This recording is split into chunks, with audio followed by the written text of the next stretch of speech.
Hi guys, samahan nyo nga po ko. Ilagay natin sa flower vase ang binigay sa akin bulaklak. Una, tinanggal ko muna ito sa plastic o sa pagkakabalot sa kanya. Ayan guys, so kung makikita nyo may tubig pa yung flower at yun ay itatap muna natin kasi dapat nang palitan. Ganda ng bulaklak, grabe. Tapos may kinuha na akong cold water, nilagyan ko lang ito ng asukal at hinalo ko.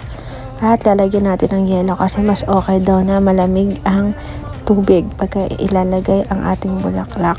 Ayan guys, haluin lang natin para mas mahalo yung sugar at matunaw ito. Dinagdagan po ko pa kanya kung nasatisfy sa yelo. After po na nilagyan ko po siya ng bleach.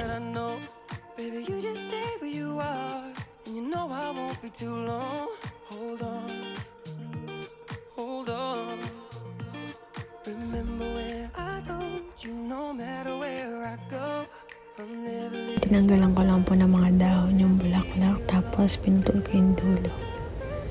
Ayan guys, paulit-ulit lang po natin gagawin yan. At sa paglalagay ng bulaklak, nasa sa inyo po kung anong klaseng design or paano nyo po siya papagandahin sa flower vase.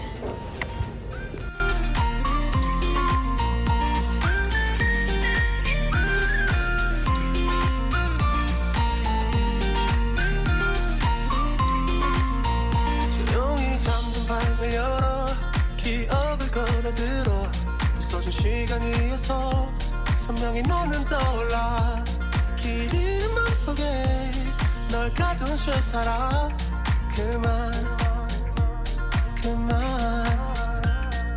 멈춘 시간 속 잠든 너를 찾아가 아무리 막아도 결국 너의 곁인 걸 결국엔 여행을 끝내 이젠 돌아가 너라는 집으로 지금 다시 way back home 세상을 뒤집어 찾으려 해 오직 너로 완결된 이야기. Ayan guys, tapos na nga po. Grabe, sobrang ganda niya. First time ko nga pong gumawa nito pero sobra akong nasatisfy sa kanalabasan.